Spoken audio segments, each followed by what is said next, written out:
What if the greatest obstacle to a calm, successful life isn't the chaos outside your door, but the chaotic, unexamined expectations you carry within? Ancient philosophy offers a radical, counterintuitive proposition. The more you focus on controlling what you can never control, the actions of others, the final outcome of your work, the very moment of your death, the more powerless and miserable you will become. Today, we're going to pull apart the central framework of Stoicism, not as dusty history, but as a testable technology for building an inner fortress that no outside storm can breach. By the end of this journey, you will learn the precise daily practice that separates those who merely know Stoicism from those who live at it. A practice we will return to when we discuss the architecture of attention.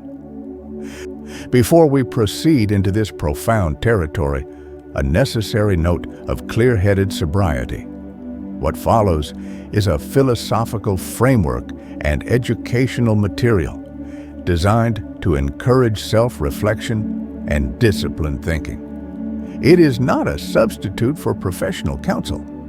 For medical, legal, or any individualized personal challenge, wisdom dictates seeking the advice of qualified experts. The goal of this philosophy is to improve judgment, not to replace the necessary expertise required for life's specialized decisions. The ancient Stoics, names like Epictetus, Seneca, and Marcus Aurelius, were not solemn ascetics seeking to suppress feeling. They were architects of inner mastery.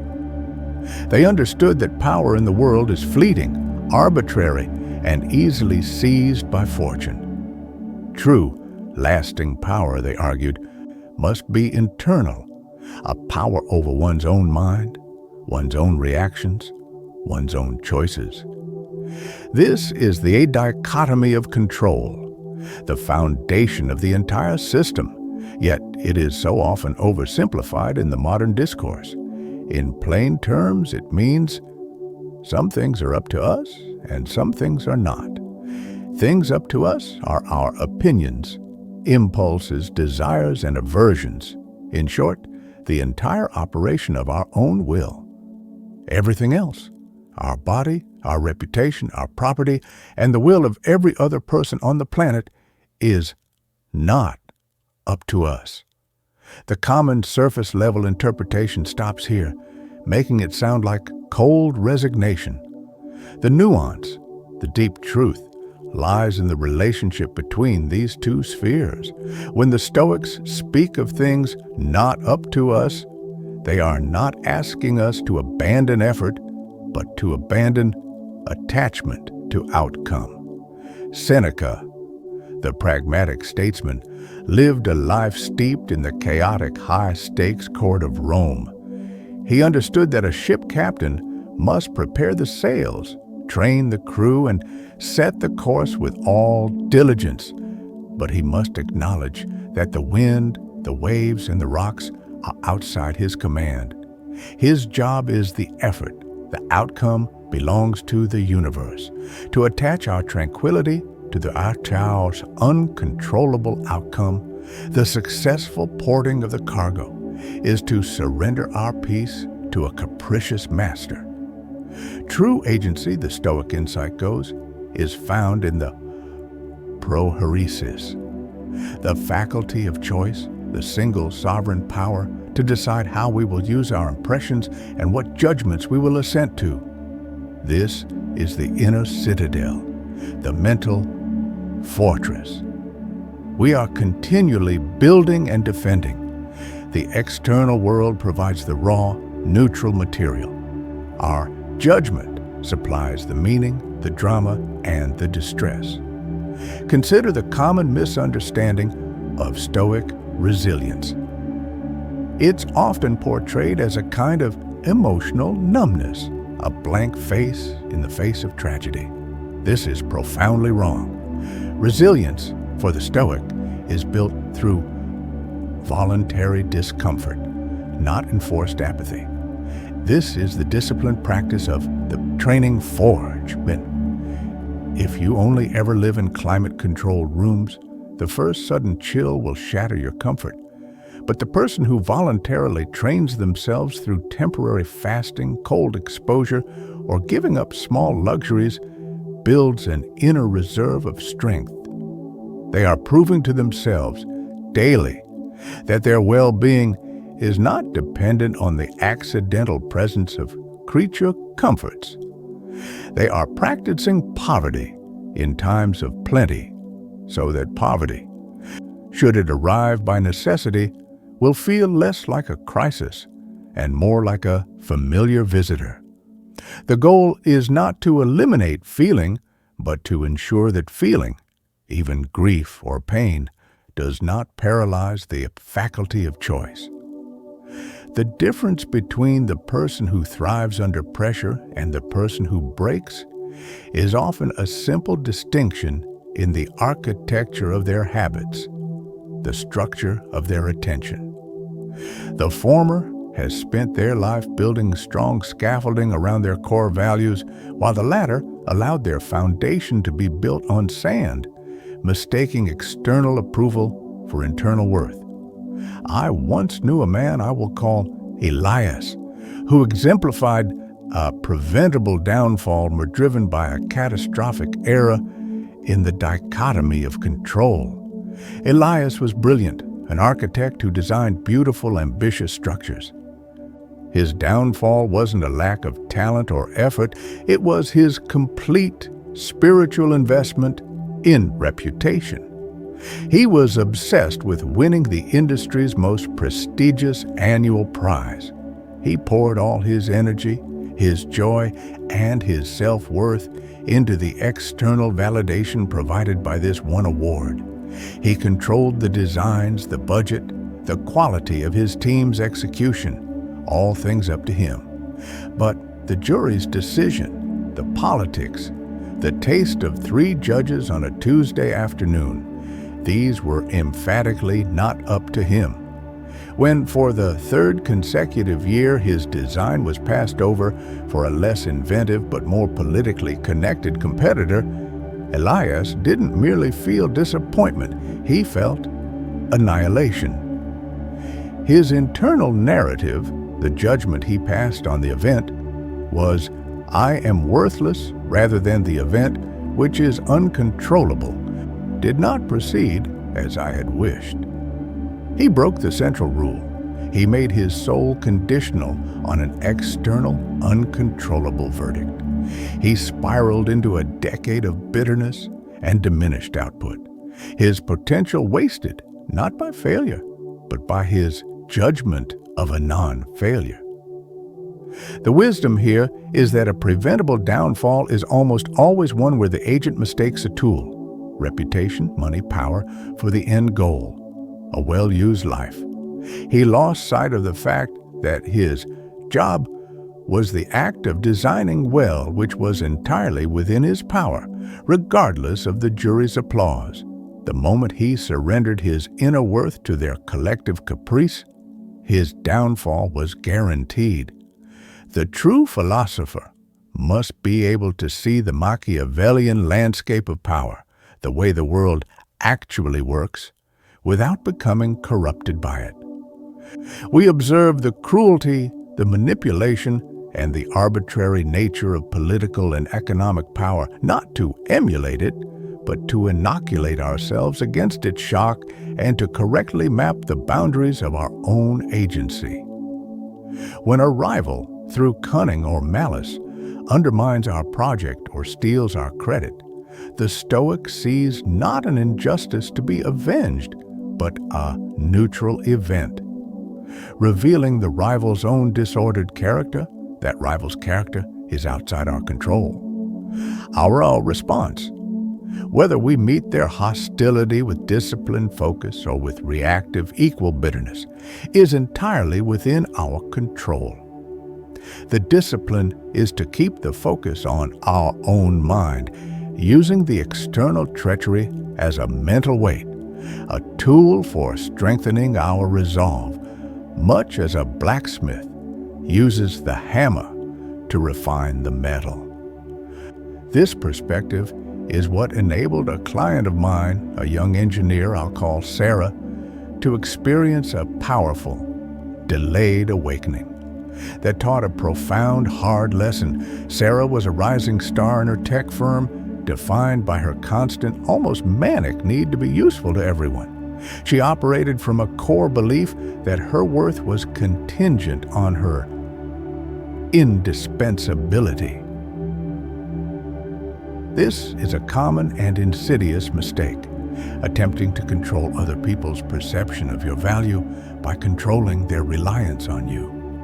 She took on every extra task, fixed everyone's mistakes, and became a reservoir for the anxieties of her entire team. The hard lesson arrived when her tireless overcommitment led to a spectacular failure on her own core project, a project she had neglected in order to help everyone else with eat out theirs. She suffered burnout, a public reprimand, and a crisis of self-doubt. Her awakening wasn't a sudden light, it was a slow, painful realization during her recovery. Her colleagues weren't grateful. They were entitled. She had taught them to be. Her boundaries, or lack thereof, were a subtle attempt to control the uncontrollable field of their love and respect. The lesson was that true service is rendered from a place of sufficiency, not depletion. Stoicism taught her the truth. Her worth was not a currency earned by constant labor for others, but an inherent quality of her proheresis, her moral choice. She learned to use the word no not as a rejection of people, but as a deliberate defense of her internal resources, protecting her capacity to perform the duties that were actually up to her.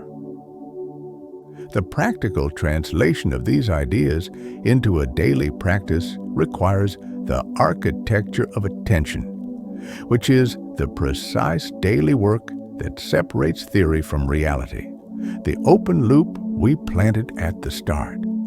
The Stoics didn't just advocate for living well, they prescribed a daily examination of conscience, a methodical habit for reviewing and priming the mind. This involves two essential phases. First, the morning priming. Before the chaos of the day can flood the gates, you must establish your mindset. This is the negative visualization, in simple form, not imagining the worst, but rehearsing the possible challenges. Today, I may encounter an ungrateful person, a disrespectful colleague, a broken system, or a physical ailment. By anticipating the possible, you deny it the power of surprise. When the predictable happens, you meet it not with shock and reaction, but with preparedness and choice. You are practicing the premeditation of evils, making the external world's inevitable friction a neutral, anticipated weight, not a debilitating blow. Second, the evening audit. Seneca recommended this discipline, the hour of the mirror. Before sleep, review the day's actions, but critically review the judgments that drove those actions. Where did I let an external event steal my peace? Did I react to traffic with rage or merely observe it as an external fact? Did I pursue an aim that was impossible or not truly necessary? Where was my judgment faulty? This is not self-flagellation. It is surgical, cold-blooded self-correction. By doing this, you are not simply living a day. You are editing your character. This daily, disciplined effort is the credible transformation that worked for countless people, and it is the key to understanding the deeper, more nuanced implications of Stoic philosophy. Take, for instance, the concept of virtue as the sole good. In plain English, This means that the only thing that truly makes your life good is the correct, rational, and moral exercise of your own mind.